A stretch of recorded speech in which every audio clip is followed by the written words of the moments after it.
Okay, guys, we're back at it again. As a reminder, we're reading out of the book, Gods of the Bible.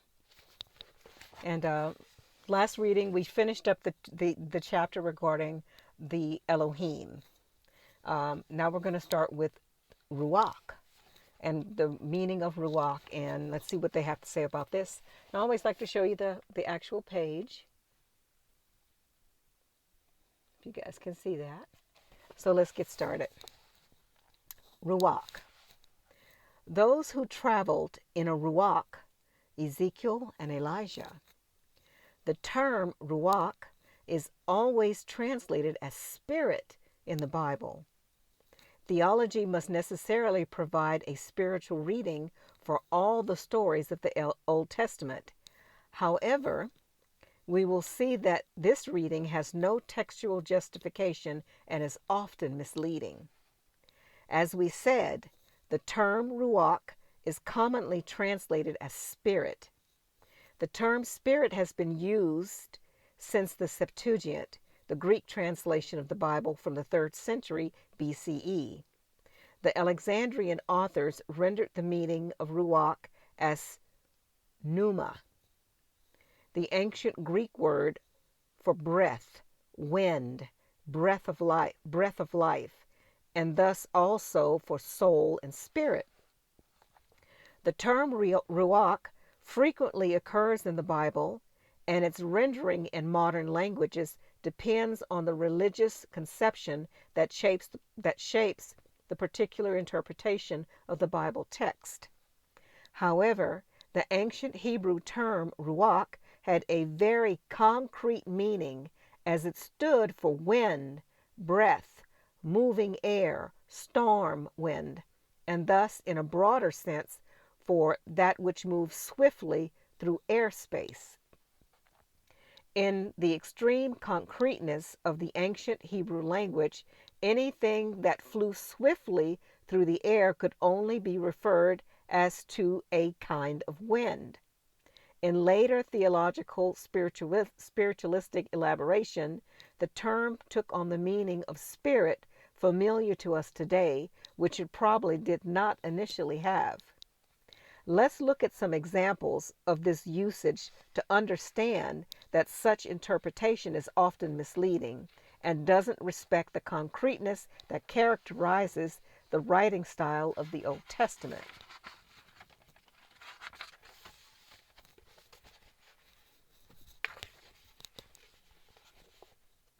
Let us start in medias res, the address briefly the so-called visions of Ezekiel.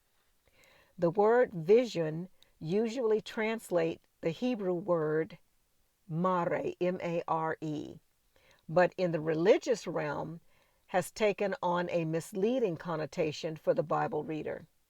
When we speak of visions, we immediately think of a phenomena that causes us to perceive realities that are considered supernatural. However, the Hebrew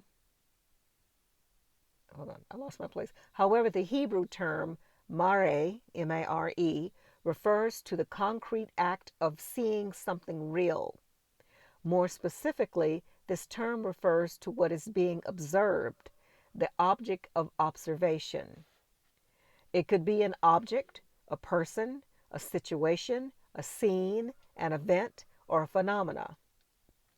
It refers to something that is seen with one's own eyes.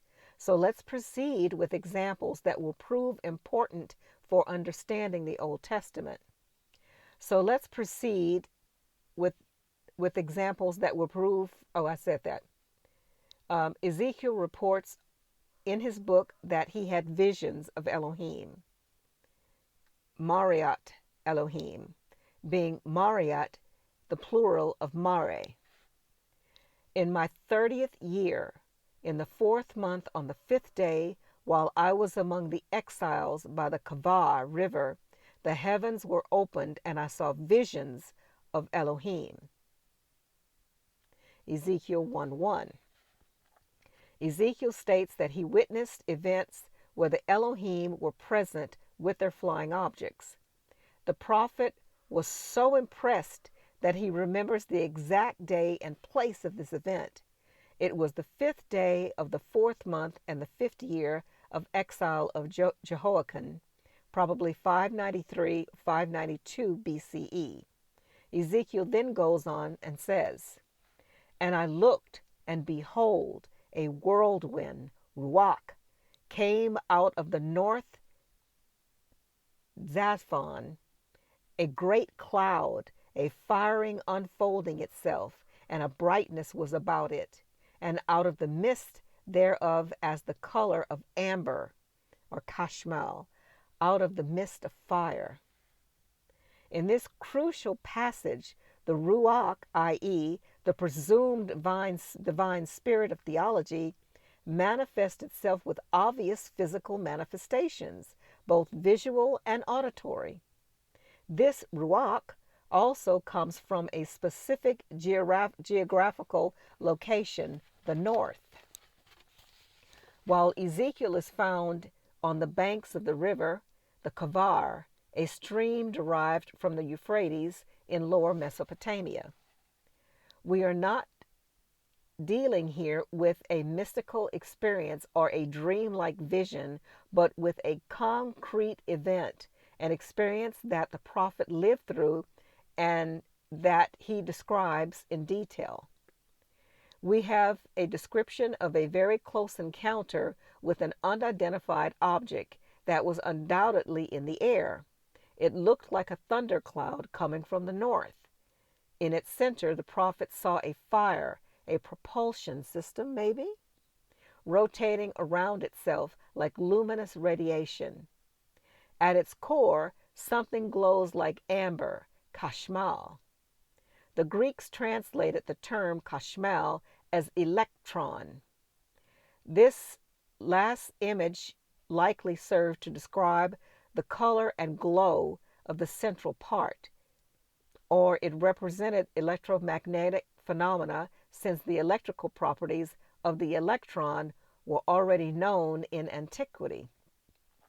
In Ezekiel 11, we also read the description of an unexpected action. A Ruach carries a person and then performs another action that we would never expect from the Spirit of God. The Spirit, Ruach, lifted me up and brought me to the gate of the house of Yahweh that faces east. There at the entrance of the gate were 25 men, and I saw among them Jazaniah, son of Ashur, and Pelatiah, son of Benaiah, leaders of people. That's Ezekiel 11:1. Again, we have a precise spatial description of events. The spirit Ruach moves in specific directions from one place to another, a specific location where people known to the prophet are found. This aspect also enables us to understand biblical narratives, absolute concreteness, and extraordinary realism. There is nothing vague and spiritual. The passage reveals to us again the nature of the structure of the Ruach, its presence in space, and its very practical function. Even more interesting is the epilogue to this story, told at the end of the same chapter. Afterwards, the Spirit, Ruach, took me up and brought me in a vision by the Spirit of God, Ruach of Elohim, into Chaldea, to them of the captivity. So the vision that I had seen went up from me. Ezekiel 11:24. The Ruach takes the prophet to the exiles. Ezekiel says with them to explain what Yahweh has shown him. Meanwhile, the vision, the thing seen, takes off and moves away from him upwards. To summarize this passage, we have the Spirit, Ruach, lifting Ezekiel and carrying him to the exiles of Chaldea, meaning that he was actually and physically transported there. And while the prophet is standing there talking to the exiles, prisoners, the so-called vision, i.e., the object of the vision, leaves and goes away, moving upward. Then the Ruach of the Elohim comes from above, takes the prophet, carries him, deposits him, and then heads upward. Melia, I can't pronounce some of these words, says the Bible, i.e., from above me. The text cannot be more explicit than this. The report is so specific in describing the movement of the Ruach that it is difficult to imagine that all this could be attributed to a spiritual entity. To call Ruach such an object was how the Hebrew language of that time represented something extraordinary, which produced storm-like effects, but could also carry people, and for which there was no precise terms to define it. This is only a tiny part of the book of Ezekiel referring to flying objects. The interested reader can read more about this subject in chapter 14 of this book. The Ruach transport people in the Bible with some frequency. In the following few paragraphs, we will examine the exciting story of the prophet Elijah, who also traveled in a Ruach. The episode is found in 2 Kings 2 and is also known as the abduction of Elijah. And even the term abduction is not appropriate, as what happened to the prophet was known to him in advance. He knowingly sets off toward the takeoff site, accompanied by his disciples, who also know what will happen. The chapter begins with the departure of Elijah and his disciple Elisha from the city of Gilgal. The prophet invites his young follower to stay, telling him that Yahweh ordered him only to go to Bethel, which means house of El, i.e., the place where one of the Elohim either lived or could be met. Elisha, however, continues to follow his master. On the way, they meet other disciples of the prophet. They tell Elisha that they know Yahweh is about to take up Elijah with his whirlwind. Here the concept of a stormy wind returns, as in Ezekiel. There is no doubt that everyone knows what will happen. Yahweh will bring up the prophet Elijah. Elijah and Elisha go to Jericho, and here again we find some disciples aware of Elijah's impending departure, 2 Kings 2 and 5. The two set out again for the Jordan, followed by 50 disciples. At some point, a burning chariot arrives on the other side of the river, taking Elijah with it. The episode is very straightforward. Elijah ascends to the skies in a chariot, and his departure is foreseen and known by all the prophet's disciples. The following verses confirm that we are dealing here with an actual and physical elevation. These verses are important because they describe precisely what Elijah did, and above all, what Elijah's followers intended to do. As Elijah takes off, they immediately declare their intention to go in search of him. "Look," they said, "we, your servants, have 50 able men.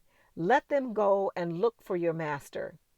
Perhaps Ruach of Yahweh has picked him up and set him down on some mountain or in some valley."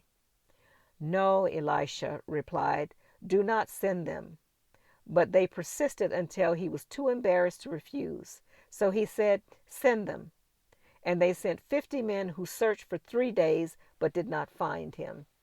2 Kings 2:16 and 17. By their behavior, the disciples clearly show that what they had experienced was real. Yahweh's Ruach had physically taken Elijah and, according to them, deposited him somewhere nearby on some mountain or in some valley. It is decided against Elijah's advice to send 50 men to look for him. The search continued for the next 3 days, but with a negative result. Elijah had disappeared, carried up by the chariot of Yahweh into the skies. The richness of detail of this story documents the concreteness of the biblical accounts. The Bible cannot be more precise than this.